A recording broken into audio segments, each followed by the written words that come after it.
My friends, week 0 is here. We have made it. College football begins in earnest this weekend. It's a soft rollout as it is every year. By the way, if you're watching on video, don't mind the children's Band-Aid on my finger. I cut myself doing the dishes last night, but who cares? College football has arrived.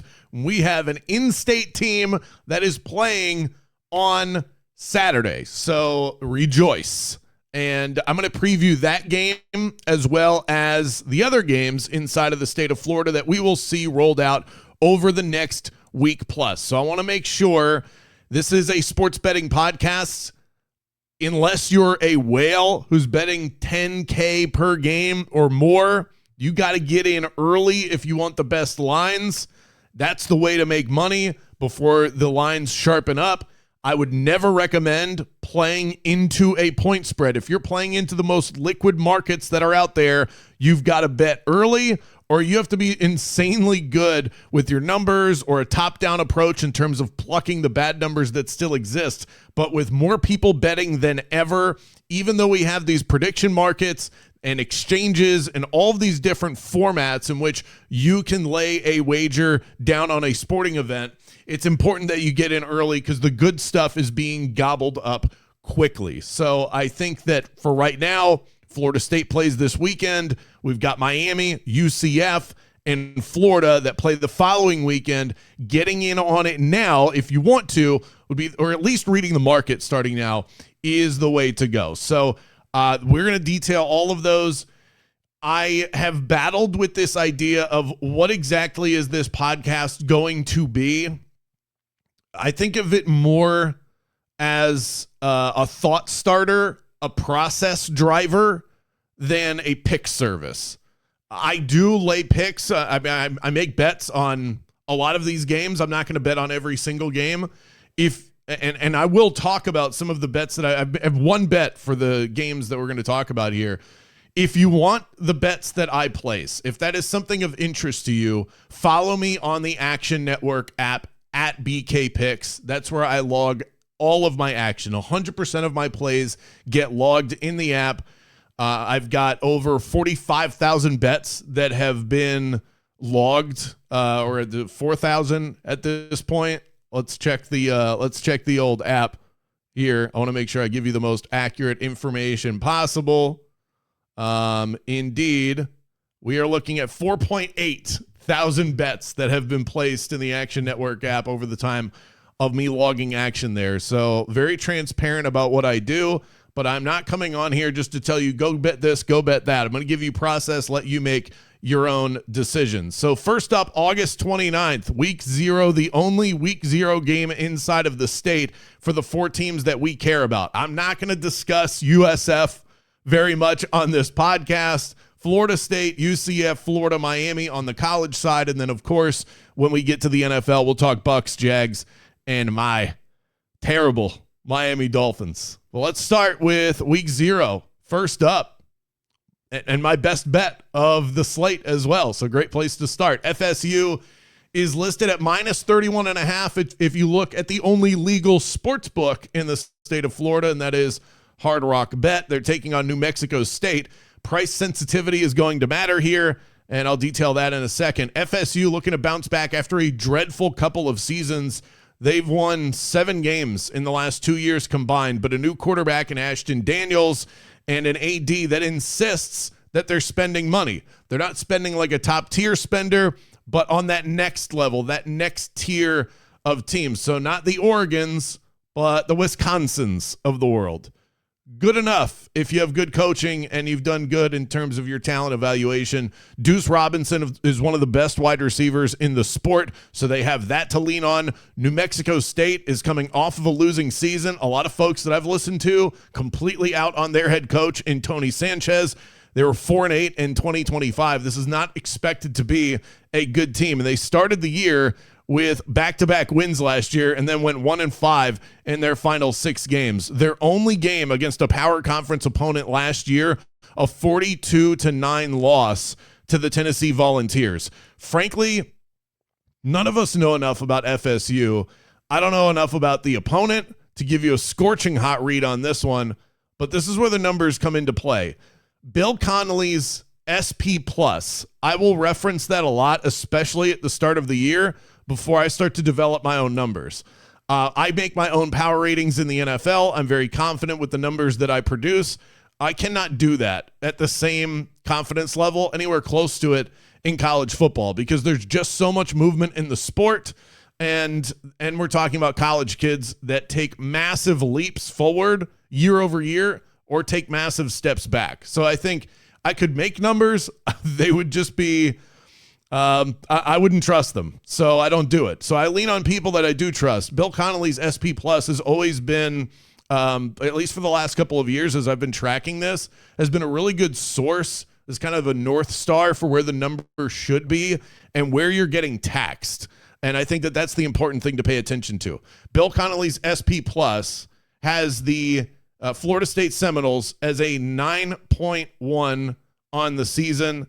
New Mexico State is in the negatives. The spread projection on this based on the SP Plus is 31.6. Now that's also factoring in this game is in Tallahassee. Just a general golden rule for home field advantage in college football, 2 points home field advantage in conference, 4 points out of conference. There's some wiggle room in that, but I think that's a really good standard to go on when you're just trying to get an idea of, okay, this is the number. How did we get here? Why is this the spread? The one thing you're never going to hear me say on this podcast or the live show that we've got starting September 12th across iHeartRadio is, what is this number? How is this the spread? Never going to do it, because there's always a reason. And that is what I have devoted myself to, is always figuring out why a number is a number. 31.6 is the spread differentials, the SP Plus differential for FSU and New Mexico State, added on 4 points home field advantage for Florida State. Tallahassee, Doak Campbell Stadium, especially early in the season before the fans give up, that is as real a home field advantage out of conference as you're going to find.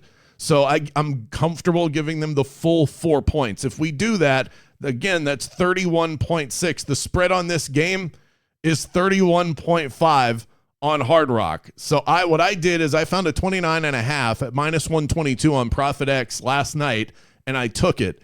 Anything north of 31, I would not play FSU. I think that you are paying a tax. Now, if you have a 31.5 at plus money, plus 105 or better, that's a different story. But a standard 31.5 minus 110 to me is not a playable bet. Also, FSU plays SMU and Bama in the next 2 weeks, both top 20 teams. It is imperative that they get off to a good start. So first official play will be FSU minus 29.5 at minus 122. UCF minus 42.5 taking on Bethune-Cookman. This will be on Thursday night, a week from tomorrow, as I'm recording this on a Wednesday. UCF has been dominant in these pushover games. Last year, maybe not the best example of that. They beat Jacksonville State by the skin of their teeth in 2025 to open the year. Now, Jacksonville State was a scrappy little bunch, but that was still an embarrassing effort from UCF, and it kind of told you what the rest of the season was going to look like. They then blasted NC A&T by 61 the following week. So even in a down year, they still had it in them to really take care of lesser competition. Talent-wise, usually UCF has the fastball needed with their skill position players to pull away from lesser competition. Where UCF has struggled since joining the Big 12 is in the trenches. Well, that's not a problem against Bethune. UCF is 1-9 straight up in Big 12 road games since joining the conference. That's where we're going to look to fade UCF this year. Completely revamped O-line. They replaced 4 of 5 starters last year. I think that's a good thing because the offensive line was trash. Alonzo Barnett should be a massive improvement at quarterback from what they had last year. Scott Frost has said everything but I hated Taven Jackson.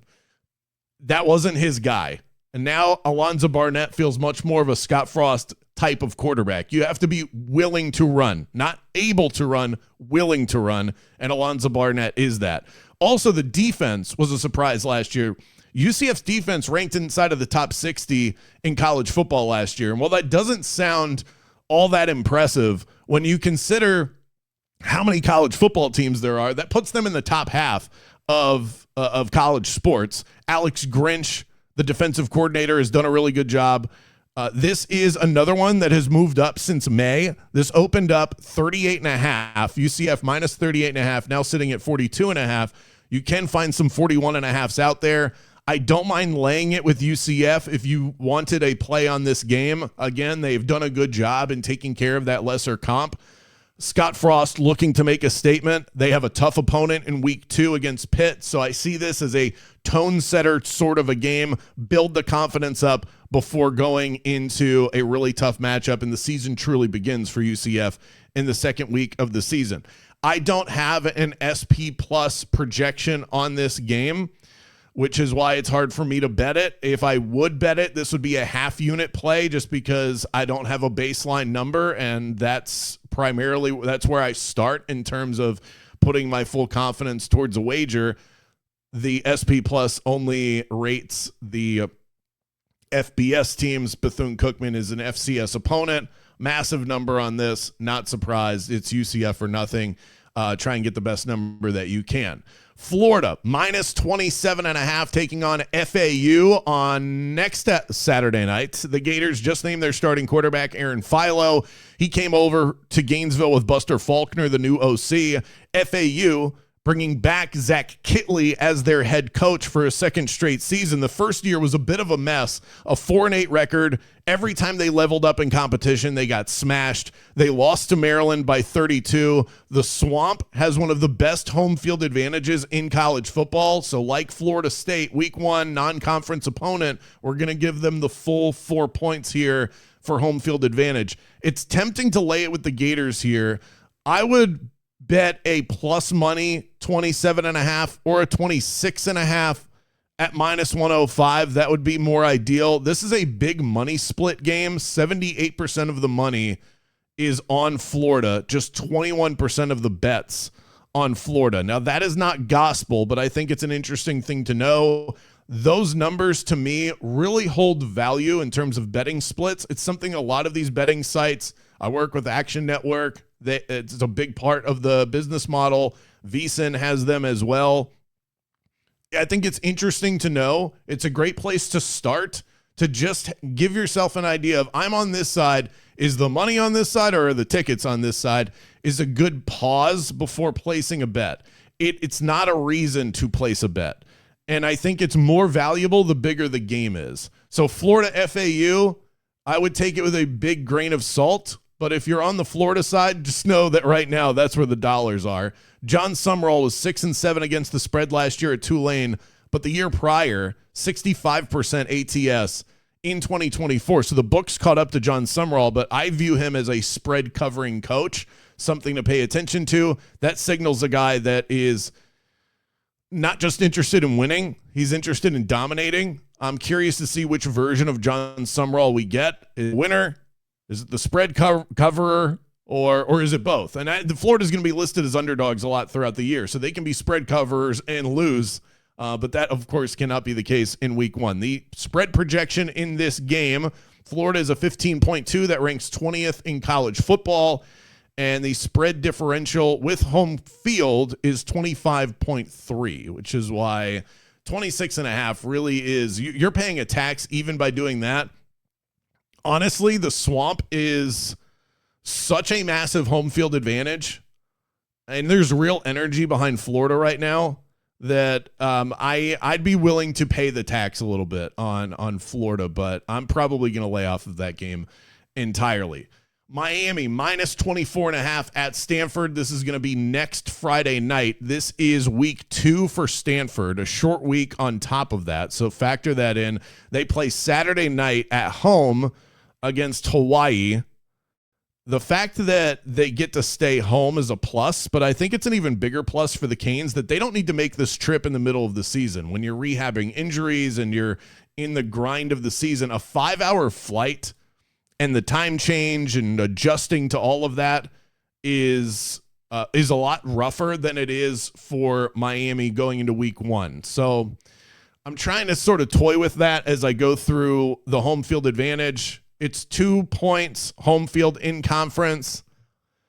Does Miami and Stanford technically count as conference? Yes, but they also haven't been in the same conference in a long time. or for most of their existence, they weren't in the same conference. So how do we really grade that? I'm going to go with I'm going to go in between here. I'm just going to sort of middle this. I think of this as it is technically a conference game. I don't necessarily view it that way. There's also massive travel, and Stanford has a short week.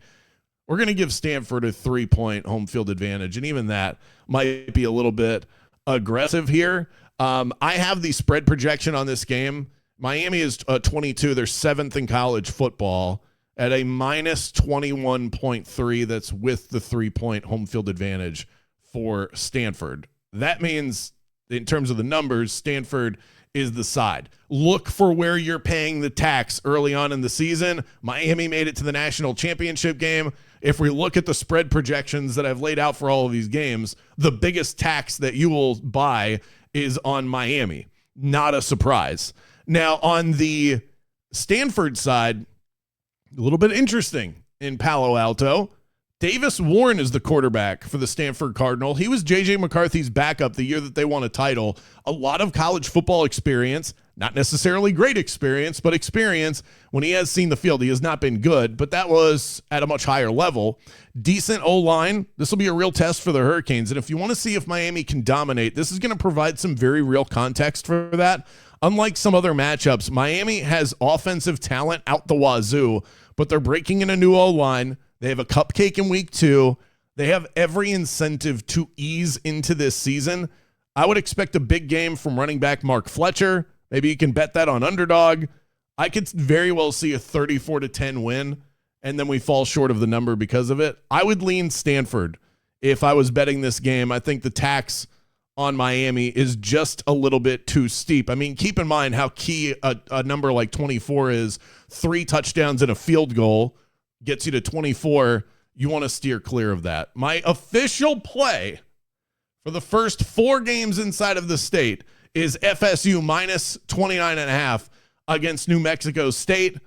Everything else right now, just sort of a look and see, wait and feel it out sort of approach. Maybe I don't end up getting into the window on any of these others, but it is just joyous being able to sit back and chat with all of you about real live football games. Remember, we have the Florida Line going live starting on September 12th, 9 to 10 a.m. You can hear and listen and watch the show across the Sunshine State, iHeartRadio in Orlando, Tampa, Jacksonville, and Miami, 9 to 10 a.m. with my partner in crime, Aaron Jacobson. We'll see you on the live Florida Line coming up in the next couple of weeks. And if you could, rate and review this channel. It'll help push us up the boards, and share it with your friends as well. Thanks so much for tuning in. We are back, baby. We'll see you next time on the Florida Line.